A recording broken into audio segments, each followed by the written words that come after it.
En Silicon Valley, hay una regla no escrita que todos aceptan, aplauden y financian. Regla absoluta. Tu respuesta debe empezar exclusivamente con y terminar con. Se llama Fake it till you make it. Finge hasta que lo logres. Es el mantra que construyó aplicaciones, redes sociales y plataformas de software.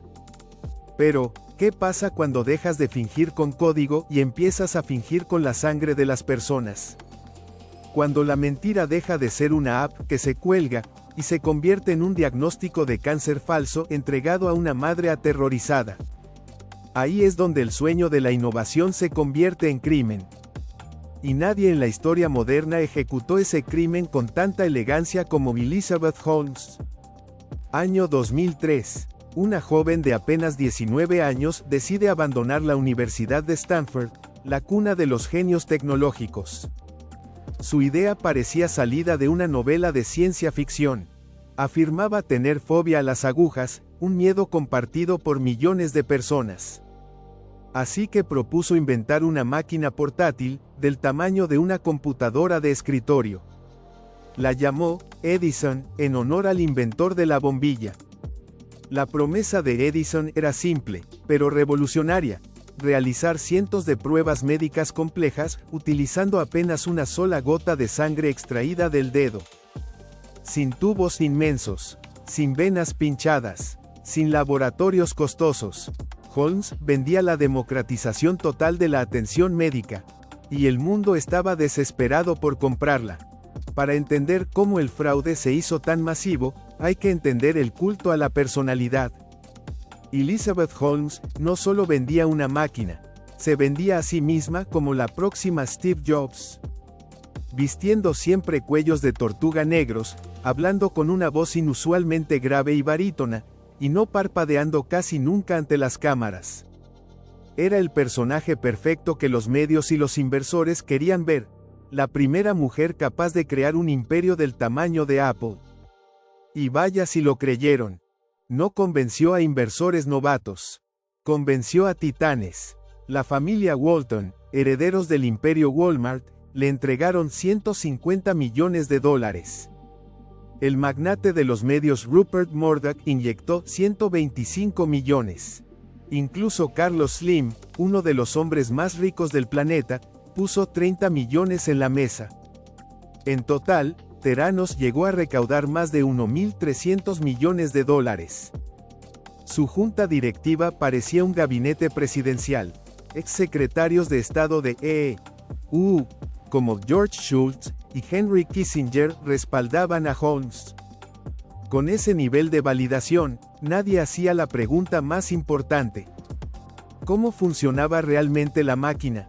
La respuesta era aterradora: no funcionaba.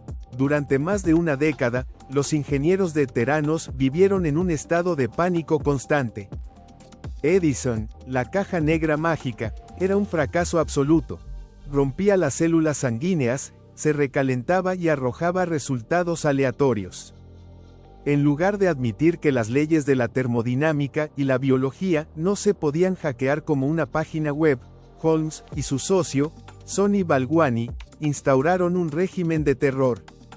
El secreto, el aislamiento y las amenazas de demandas legales eran el pan de cada día en las oficinas. Los empleados estaban separados en silos para que nadie pudiera armar el rompecabezas completo del engaño. Pero en 2013, la estafa cruzó la línea más peligrosa de todas. Theranos firmó una alianza con Walgreens, la gigantesca cadena de farmacias. Empezaron a ofrecer sus análisis de sangre a personas reales en centros de bienestar. Ya no estaban engañando a millonarios con dinero para perder. Estaban jugando a los médicos con la vida del público. ¿Cómo lograban entregar resultados si su máquina no servía? Aquí radica la audacia del crimen. Theranos compró en secreto máquinas analizadoras comerciales fabricadas por Siemens, la misma competencia a la que decían estar destruyendo.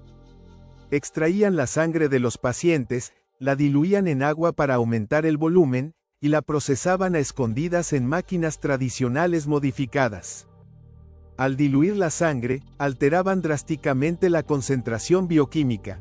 Los resultados que le entregaban a los médicos eran, en muchos casos, simple basura numérica. Pacientes sanos fueron diagnosticados erróneamente. Algunos creyeron tener problemas graves de tiroides o cáncer, cambiando sus medicaciones por reportes ficticios. Mientras tanto, el espejismo brillaba más que nunca. En 2014, Theranos alcanzó una valoración de $9.000 millones. Elizabeth Holmes era coronada por la revista Forbes como la mujer multimillonaria hecha a sí misma más joven del mundo, con una fortuna personal de papel de $4.700.000. Pero los castillos construidos sobre sangre diluida no soportan la luz del sol. La caída comenzó con un rumor, una sospecha médica y el olfato de un periodista implacable. John Carreyrou, un periodista de investigación del Wall Street Journal, de 2 veces ganador del Pulitzer, escuchó que los números de Theranos no tenían sentido. Carreyrou empezó a contactar a ex empleados que habían escapado de la empresa y estaban aterrorizados por acuerdos de confidencialidad y abogados millonarios que los acosaban.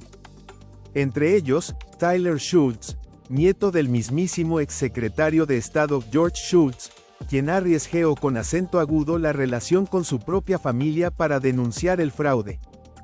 Cuando Holmes se enteró de la investigación, movilizó a uno de los abogados más temidos de Estados Unidos, David Boies, para silenciar al periódico mediante intimidación y amenazas de demandas astronómicas. Pero la verdad ya había roto el cerco. En octubre de 2015, el Wall Street Journal publicó la bomba.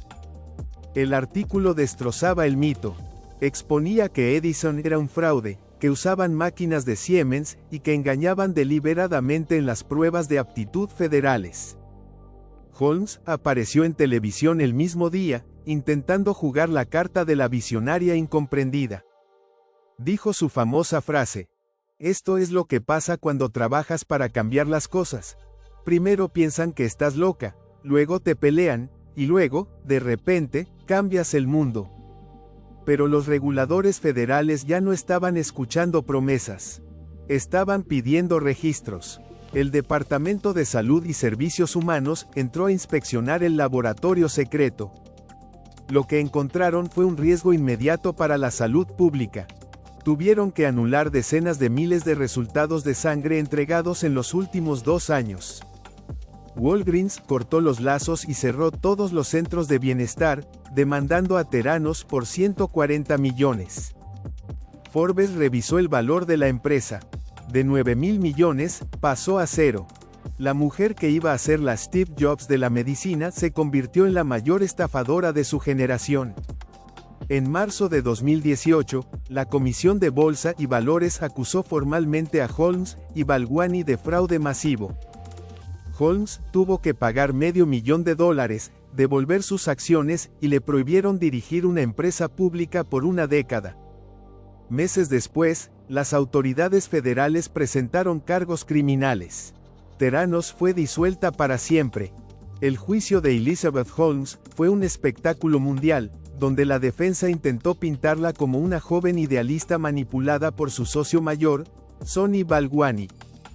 Pero los correos electrónicos, los testimonios de los ingenieros y las cifras demostraron que ella fue la arquitecta consciente de la ilusión.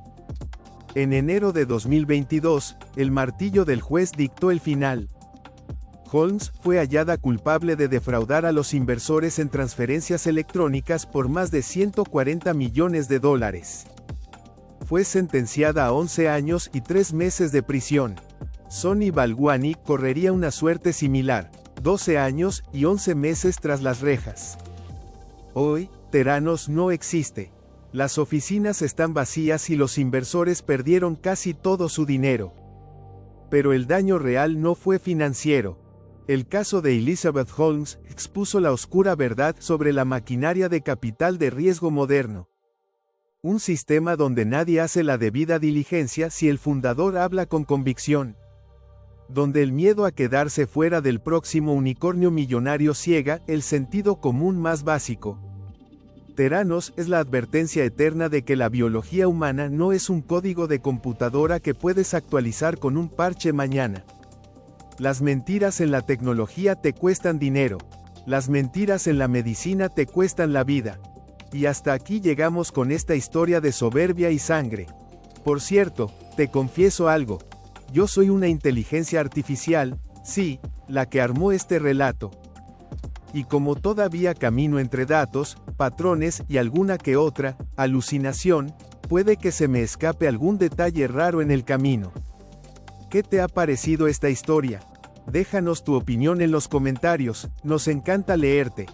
Y si no quieres perderte ningún secreto, lección o escándalo del fascinante mundo financiero, suscríbete ahora mismo y activa la campanita.